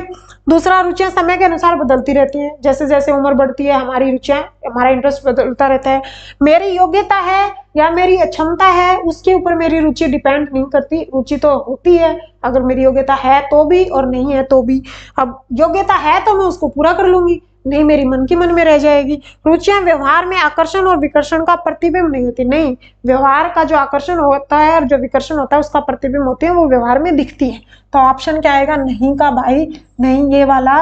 मतलब इसका आंसर क्या आएगा, ये वाला। गर्भावस्था की किस अवस्था में भ्रूण को 3 परतों का निर्माण होता है? कितना हो गया? देखो, गर्भावस्था की किस अवस्था में भ्रूण की 3 परतों का निर्माण होता है? जब प्रेगनेंसी स्टेज होते हैं, प्रेगनेंसी के टाइम 3 स्टेजेस में पढ़ा जाता है। एक तो पढ़ते हैं हम उसके अंदर बीजावस्था, शॉर्टकट में करवाऊंगी बीजावस्था, ठीक है। दूसरी क्या होती है हमारी, दूसरी स्टेज क्या होती है, भ्रूणावस्था, भ्रूणावस्था। और तीसरी क्या होती है, गर्भस्थ शिशु अवस्था। और ये चौथा दे रखा है, ये तो गलत ही दे रखा है। अब बीजावस्था क्या होती है, पहले 0 से 10 दिन तक जो हमारा भ्रूण होता है वो फ्री स्टेट में घूमता रहता है, वो गर्भ की किसी दीवार के साथ नहीं चिपकता है, उसको बोला जाता है युक्तावस्था, पहले जो 10 दिन है। और उसके बाद 10 दिन के बाद, 10 दिन के बाद क्या हो जाता है, उसका क्या हो जाता है, भ्रूण के साथ रोपण होने लग जाता है और माँ का आहार मिलने लग जाता है, ठीक है। यहाँ पर क्या हो जाता है, उसको माँ का आहार मिलने लग जाता है। फिर आती है दूसरी स्टेज, आती है भ्रूणावस्था। अब इसके अंदर तीन स्टेज पढ़ते हैं, 3 स्टेज पढ़ते हैं। पहली स्टेज में तो क्या होता है, उसके नाक, बाल, नाखून, त्वचा, नाक नहीं बनती यहाँ पर, त्वचा, इनका निर्माण हो जाता है पहली स्टेज में। तो दूसरी स्टेज में क्या हो जाता है, उसका मांसपेशियों का निर्माण होने लग जाता है। और तीसरी स्टेज में क्या होता है उसका, तीसरी स्टेज में उसके सारे बॉडी पार्ट्स, मतलब पाचन शक्ति मजबूत हो जाती है, पाचन शक्ति मजबूत हो जाती है। लीवर, फेफड़े ये बनने लग जाते हैं, ठीक है। बिना दाढ़ी का मुंह बन जाता है, नाक के अंदर एक होल होता है, कान, आंख, इनकी डेवलपमेंट होने लग जाती है। और गर्भस्थ शिशु अवस्था क्या होती है, ये वाली जो अवस्था थी, ये अवस्था, ये भ्रूणावस्था होती है, ये 10 दिन से लेकर 2 महीने तक होती है। और ये वाली 0 से 10 दिन तक होती है। और ये 2 महीने से लेकर 280 दिन, या हम उसको कहेंगे 9 महीने 10 दिन या 10 चंद्रमास, ठीक है। यानी कि गर्भावस्था होती है जो हमारी, जिसको प्रेगनेंसी स्टेज बोला जाता है, वो 280 दिन की होती है, 9 महीने 10 दिन की बोल सकते हैं, या 10 चंद्रमास की बोल सकते हैं। ये जो गर्भस्थ शिशु की अवस्था होती है, इसमें क्या होता है, जो अंग होते हैं जो बनने थे वो सारे बन चुके होते हैं, फिर उनके अंदर विकास होने लग जाता है, अंगों के अंदर वृद्धि होने लग जाती है। यानी कि यहाँ पर पूछा था गर्भावस्था की किस अवस्था में भ्रूण की 3 परतों का निर्माण हो जाता है। अब 3 परतों का निर्माण किस में हो जाता है, इस अवस्था में, भ्रूणावस्था में। अब पहली परत में तो क्या बनते हैं, नाखून, बाल, ये सब चीजें, नाखून, त्वचा, बाल ये बन जाते हैं। दूसरी में मांसपेशियों का निर्माण होता है और तीसरी अवस्था में पाचन शक्ति, फेफड़े, लीवर ये चीजें बन जाती है, यानी कि 2 महीने में बच्चे का पूरा जितने अंग बनने होते हैं वो बन जाते हैं। चौथे महीने में हम हार्ट बीट सुन लेते हैं और 9 महीने में बच्चा पैदा हो जाता है, यानी कि 10 चंद्रमास 9 महीने 10 दिन या 280 दिन में। ये तीसरी स्टेज ये वाली थी। तो इसका आंसर क्या आ जाएगा? भ्रूणावस्था। नेक्स्ट, विकास के संदर्भ में सत्य है। विकास एक संचयी प्रक्रिया नहीं होती, नहीं संचयी प्रक्रिया होती है। सत्य पूछा है, सही बात कौन सी? संचय प्रक्रिया नहीं होती है, नहीं के कारण गलत हो गया। विकास एक व्यक्तिगत प्रक्रिया नहीं होती, व्यक्तिगत होती है। विकास एक व्यक्ति से दूसरे व्यक्ति में फर्क होता है उसका। विकास लंबवत सीधा नहीं होता, हाँ ये नहीं होता। कैसा होता है? स्पाइरल, स्पाइरल या सर्पिलाकार, सर्पिलाकार। तो आंसर ये हो गया, मतलब सत्य है संदर्भ में, विकास संदर्भ में सत्य है, सत्य, हाँ ये वाला सत्य हो गया। सीधा नहीं है, सीधा नहीं होता, सर्पिलाकार होता है। विकास विशिष्ट से सामान्य की ओर अग्रसर होता है, ये तो गलत है। विकास कैसे होता है? जनरल टू स्पेसिफिक, सामान्य से विशिष्ट, तो ये भी गलत हो गया। अब पूछा क्या था? सत्य पूछा था, तो सत्य ही होगा, यानी कि ये गलत हो गया, ये गलत हो गया और ये भी गलत होगा। सही पूछा था, सही कौन सा है? विकास लंबवत सीधा नहीं होता है, हाँ नहीं होता है। विकास कैसा होता है? स्पाइरल होता है, सर्पिलाकार होता है। व्यक्तिगत के शील गुण सिद्धांत में असंगत है। व्यक्तिगत के शील गुण सिद्धांत में देखो, शील गुण है, जो शील गुण को क्या बोला जाता है? ट्रेट्स, यानी कि आदमी के क्या बोली जाती है? क्वालिटी। अब आदमी में क्वालिटी किस किसने बताई थी? आलपोर्ट ने बताई थी, और किसने बताई थी? कैटल ने भी बताई थी। कैटल, आलपोर्ट ने तो क्या कहा था? एक तो सामान्य होता है, सामान्य, और एक क्या होता है? व्यक्तिगत। सामान्य तो जो सब में पाई जाती है, व्यक्तिगत जो किसी स्पेसिफिक में पाई जाती है। व्यक्तिगत के फिर 3 टाइप बताए थे। एक बोला था कार्डिनल, कार्डिनल टाइप, जैसे कि महात्मा गांधी में सत्य अहिंसा थी, जैसे कि नेल्सन मंडेला में थी, जैसे कि मार्गरेट में थी। ये क्या थी? ये छुपाने से भी नहीं छुपती। कार्डिनल गुण वो होते हैं, किसी आदमी में 1 या 2 पाए जाते हैं जो छुपाने से भी नहीं छुपते। और फिर होता है केंद्रीय, ये क्या होते हैं? 5 से 10 पाए जाते हैं एक आदमी के अंदर, 5 से 7 पाए जाते हैं, मतलब सहिष्णुता, सामाजिकता, इस टाइप से। और फिर क्या आता है? एक गौण नियम आता है, किसी का पहनावा, किसी का हेयर स्टाइल। इसके अंदर क्या आता है? किसी का पहनावा, किसी का हेयर स्टाइल, किसी का खाने का जो तरीका होता है, ये सब किस में आते हैं? गौण में आते हैं। ये तो आलपोर्ट ने दिए थे। इन्होंने क्या दिया था? इन्होंने 17,953 वर्ड दिए थे, 17,953, और उनको छोटा करके बना दिए थे 45-41, और उसके बाद उनको बना दिया था 171 वर्ड, ये बना दिए थे कैटल ने। और फिर इनके बाद जो उन्होंने 16 PF दिए थे, पर्सनैलिटी फैक्टर, यानी कि 171 वर्ड्स को और छोटा करके इन्होंने कितना बना दिया था? 16। इसके अंदर फिर आता है सतही, और एक आता है सोर्स थ्योरी, और एक आती है सरफेस। सोर्स थ्योरी को पता नहीं क्या बोलते हैं। मूल शील गुण, एक सतही शील गुण और एक मूल शील गुण, और ये मूल कितने थे? 16। मोटा मोटी करवाई है कि व्यक्तित्व के शील गुण के सिद्धांत में असंगत कौन है? आलपोर्ट थे, कैटल थे, क्रैशमर नहीं थे। आलपोर्ट ने क्या दिया था? 2 टाइप की थ्योरी दी थी, एक सामान्य वर्गीकरण था, एक व्यक्तिगत। सामान्य जो सबके पास पाया जाता है, व्यक्तिगत जो किसी किसी में होता है। व्यक्तिगत को फिर 3 भागों में बांटा था, कार्डिनल, केंद्रीय और गौण। कार्डिनल वो जो गुण छुपाने से भी नहीं छुपते हैं, जैसे कि महात्मा गांधी का नहीं छुपता था। केंद्रीय 5 से 7 हो सकते हैं, और गौण किसी का पहनावा, किसी का हेयर स्टाइल, या किसी का स्पेसिफिक टेस्ट हो सकता है खाने का। कैटल ने, ये जो आलपोर्ट थे, इन्होंने 17,953 वर्ड दिए थे, उनको छोटा करके 45-41 में बांट दिया था, और फिर 171 वर्ड, और 171 में से 16 अलग कर दिए थे, मूल शील गुण और सतही शील गुण। अब एक्सप्लेन किसी और क्लास में करूंगी। तो क्या आ जाएगा इसका? व्यक्तित्व के शील गुण सिद्धांत में असंगत व्यक्ति, असंगत व्यक्ति कौन है? असंगत कौन है? क्रैशमर है। ये दोनों सही है। शाम को मिठाई की बूंदी में लड्डू पसंद है तथा उसका प्रिय पहनावा टी शर्ट जींस है, यानी कि ये क्या बन गया? किसी का व्यक्तिगत है। शाम का क्या है? ये व्यक्तिगत गुण, शील गुण है, शील गुण, यानी कि जिसको क्या बोल देते हैं? ट्रेट या क्वालिटी। अब व्यक्तिगत कौन से थे? व्यक्तिगत के अंदर क्या पढ़ा था? कार्डिनल, केंद्रीय और गौण। तो इसमें क्या आ जाएगा? प्रमुख। ये प्रमुख तो नहीं है। केंद्रीय, केंद्रीय भी नहीं है। गौण, हाँ गौण है। और सतही, ये तो इनका था ही नहीं, ये तो आलपोर्ट का था ही नहीं। ये तो किसका था? ये तो कैटल का था, जो जिसने क्या दिया था? 16 PF दिया था। तो आंसर क्या आ जाएगा? गौणशील गुण है। नेक्स्ट, प्रथम शिक्षा मनोवैज्ञानिक। शिक्षा मनोवैज्ञानिक कौन थे? अधिगम वाले चैप्टर में पढ़ते हैं। ये प्लेटो और अरस्तु तो कौन थे? जिन्होंने क्या किया था? दर्शन शास्त्र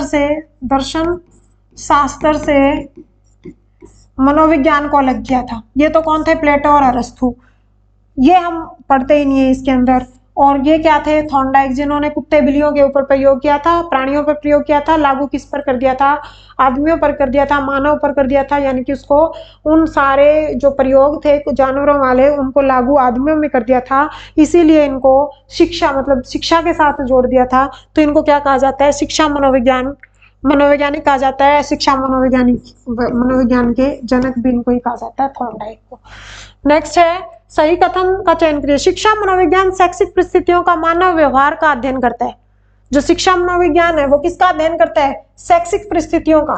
शैक्षिक परिस्थितियों में मानव व्यवहार का अध्ययन करता है। आदमी का जो व्यवहार होता है, जो बाह्य रूप से दिखाई देता है या जो आंतरिक रूप से दिखाई देता है, दिखाई नहीं देता, आंतरिक रूप से हम फील करते हैं कौन कितना बच्चा बुद्धिमान है, तो वो शिक्षा मनोविज्ञान में पढ़ा जाता है। ये बात तो बिल्कुल सही है। शिक्षा मनोविज्ञान अधिगम करता, यानी कि सीखने वाले को एक व्यक्ति के रूप में देखता है। हाँ, शिक्षा मनोविज्ञान है वो सीखने वालों को एक व्यक्ति के रूप में देखता है, ठीक है। शिक्षा मनोविज्ञान में प्रशिक्षण यानी कि ट्रेनिंग और अभ्यास, प्रैक्टिस को व्यवहारवाद के साथ जोड़ा जाता है। फर्स्ट क्वेश्चन शायद एक्सप्लेन किया था। अधिगम क्या होता है? प्रशिक्षण, अभ्यास, और तीसरा वर्ड क्या यूज किया था उसके अंदर? अनुभव। प्रशिक्षण, अभ्यास और अनुभव। इसके कारण जो स्थायी परिवर्तन आता है, इन तीनों के कारण जो स्थायी परिवर्तन आता है उसी को तो हम क्या कहते हैं? अधिगम कहते हैं। और ये किस में पढ़ते हैं हम? शिक्षा मनोविज्ञान। व्यवहार के साथ जोड़ा जाता है, ये बात भी सही है। तो आंसर क्या रहेगा? उपरोक्त सभी। ठीक है, क्लास को यहीं खत्म करते हैं। क्लास थोड़ी बड़ी होगी, नेक्स्ट क्लास में नए क्वेश्चंस के साथ आऊंगी। Thank you.